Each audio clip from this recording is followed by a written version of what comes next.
സ്വർണത്തിന് വില കൂടി വരികയാണല്ലേ. അപ്പോൾ 7000 8000 ഉള്ള കാലത്ത് വിറ്റോലൊക്കെ ഇപ്പോൾ പടച്ചോനെ അന്നൊക്കെ എന്തിനാ വിറ്റത്, അത് വെച്ചിരുന്നെങ്കിലത്തെ കിട്ടുമായിരുന്നു. അന്നത് വലിയ സംഖ്യയാണ്. വെറുതെ ആലോചിച്ച് തല പുണ്ണാക്കരുത്. ഇനിയിപ്പോൾ ഇത് 1.5 ലക്ഷം 1,20,000 വരെ പോകുന്നതാണ് പറയണത്. അപ്പോൾ 75,000 ഉള്ളപ്പോൾ കുറച്ച് വാങ്ങി വെക്കാമായിരുന്നു വെറുതെ പറയണ്ട. ഇപ്പോൾ അത്രയൊക്കെ ആയിട്ടുണ്ട്. ഓരോ കാലഘട്ടത്തിലേക്ക് യോജിച്ച വിലയായിരിക്കും അന്നത്തേത്. പഴയ കാലത്തെ ഭൂമിൻ്റെ വിലയാണോ ഇപ്പോഴത്തെ വില? അതുകൊണ്ട് അതൊന്നും ടെൻഷൻ അടിക്കരുത്. അതൊക്കെ അതിൻ്റെ കാലത്തിനനുസരിച്ച് മനുഷ്യന്മാരുടെ മൈൻഡ് അപ്ഡേറ്റ് ചെയ്ത് പോയാൽ മതി. ടെൻഷൻ അടിച്ചിട്ട് കാര്യമില്ല. 20 കൊല്ലം മുമ്പുള്ള മനുഷ്യന്മാരാണോ നമ്മൾ? മാറ്റങ്ങളുണ്ടായില്ലേ? എന്ന പോലെ സാധനങ്ങൾക്ക് മാറ്റങ്ങളുണ്ടാവും.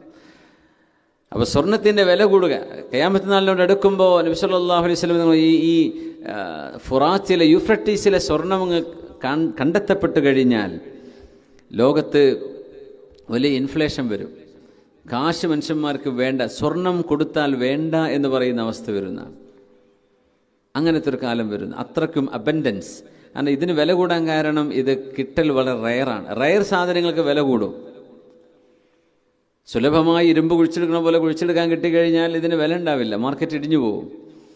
അങ്ങനെ ഒരു സംഭവം നടക്കുമെന്നും ലോകത്ത് 100 ദീനാർ എന്നോ അല്ലെങ്കിൽ 100 സ്വർണ്ണ നാണയങ്ങൾ കൊടുത്താൽ ദേഷ്യപ്പെടുന്ന അവസ്ഥ, എനിക്ക് വേണ്ടാന്ന് പറഞ്ഞ് മനുഷ്യൻ എറിഞ്ഞു കൊടുക്കുന്നതാണ്. അങ്ങനത്തെ ഒരു കാലം വരുമെന്നും തങ്ങൾ പറഞ്ഞിട്ടുണ്ട് സല്ലല്ലാഹു അലൈഹി വസല്ലം.